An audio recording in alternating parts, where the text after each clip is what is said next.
Hi everyone! Welcome to the Empath Arcus, another love reading, timeless and general. Take what resonates lang po. Maybe some part of the reading makaresonate kayo, some part of it hindi. Totally makaresonate na parang kwento ninyo ito or hindi naman.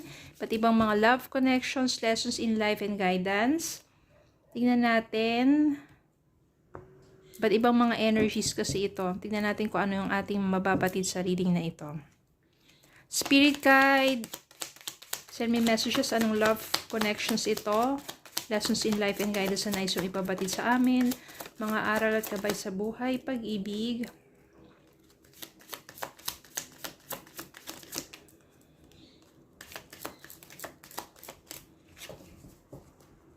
Spirit guide, send me more messages, anong love connections ito, lessons in life and guidance na nais yung ipabatid sa amin, mga aral at gabay sa buhay, pag-ibig. Ayan, okay.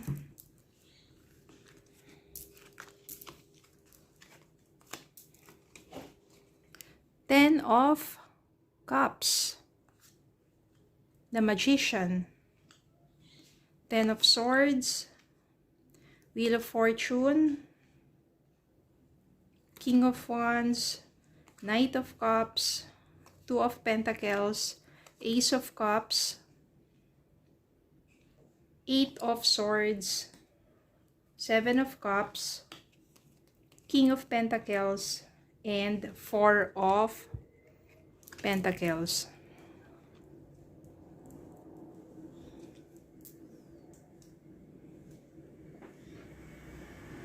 Yan. Okay. Maayos naman ang mga energies dito, maliban na lang dito. Ten of Swords, Four of Pentacles, and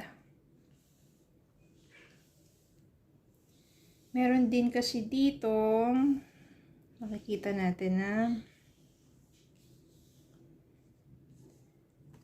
Eight of Swords.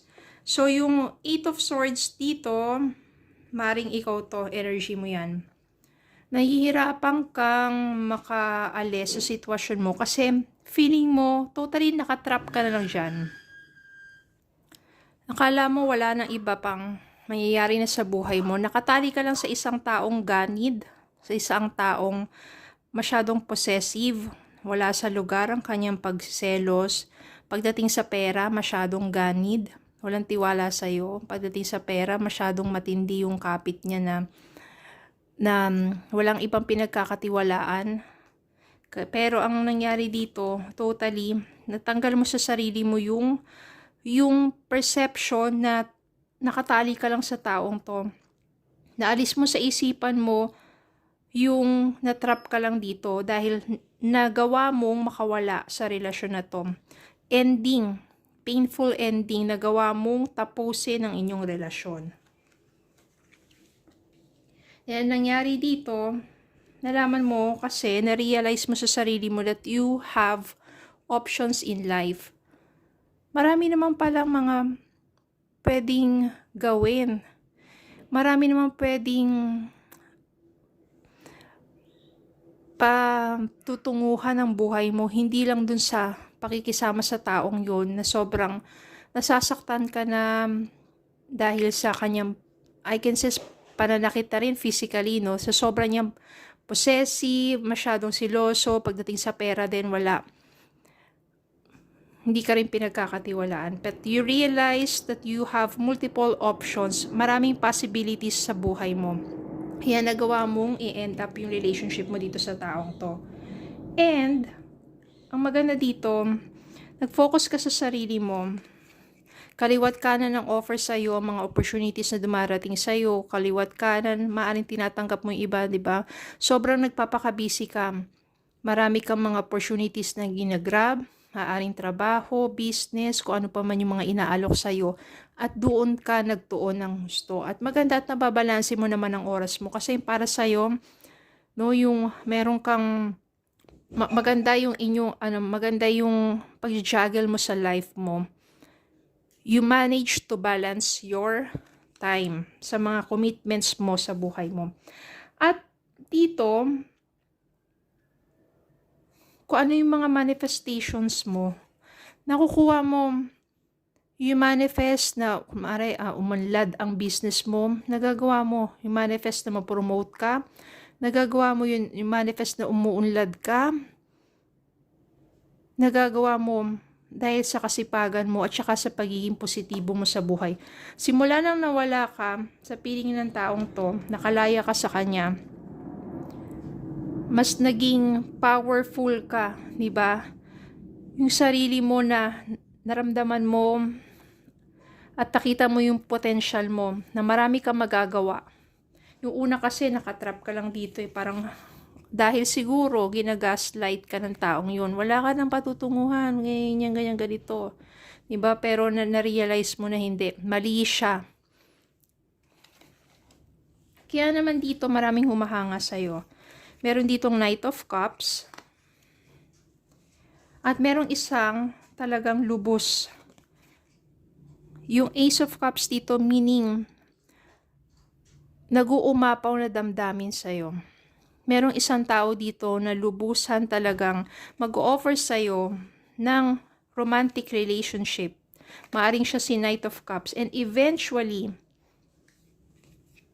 no, pag naging kayo na, you will feel security.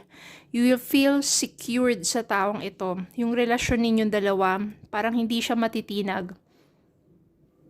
Siya, yung Knight of Cups na yan na first, romantically, nag-offer sa'yo ng relationship na ganyan, hanggat magkakilala kayo ng gusto dahil masipag ka, sobrang humahanga sa yung taong to. Etong taong pa lang to ay isang successful man na lubos na humahanga sa'yo. Etong King of Pentacles dito, isa siyang, sabihin natin, may negosyo, magiging stable ang relationship ninyo kasi magiging magkatuwang kayo sa pag-abot pa ng mga pangarap mo, mga pangarap ninyong dalawa. Bubuo kayo ng isang pamilya na kung saan nandito yung abundance of love and wealth. Pinagsama na yun. Kasi yung pagmamahala ninyo at pagtitiwala ninyo sa isa't isa at pagtutulungan ninyo at pagsusuporta ninyo sa isa't isa, bubuin ng isang pamilya na punong-puno ng pagmamahal at pag-unlad. Kaya naman, it will lead you to a good fortune together. No? Para sa iba dyan, na nakatrap pa rin sa isang relasyon, yung ibang ginagaslight na wala ka ng ibang pupuntahan, ako lang naman ang nagmamahal sa'yo, ganyan. Walang ibang magmamahal sa'yo, walang tatanggap sa'yo. Huwag niyong paniwalaan yan. Dahil kapag nakawala kayo sa taong yun, tas mamahalin ninyo ng gusto ang sarili ninyo, matatagpuan ninyo yung full potential ninyo. Marami kayong magagawa. You will become more powerful, you will become more attractive sa mga blessings, at you will become more attractive romantically. At maa-attract mo yung tamang tao para sa'yo. Kaya naman, kung kayo ay nakatrap sa isang relasyon na ganun, pag-isipan ninyo mabuti, wag puro damdamin, wag puro emosyon. Minsan kailangan din gamitin yung isip, no? Sabi mo, mahal mo siya, pero sinasaktan ka. Mahalin mo muna yung sarili mo, wag mong hayaang saktan paulit-ulit, 'di ba? Pag minahal mo yung sarili mo, you will become more powerful. You will take control of your life. At magagawa mo yung mga bagay na yung dating napipigilan na pag-unlad mo. Mas makakamit mo yung mga pangarap mo at matatagpuan mo yung isang taong katulad mo. Yung talaga mapagmahal, yung may mabuting hangarin, may mabuting puso, yung karapat-dapat para sa'yo. Okay? Kuha tayo ng message of love.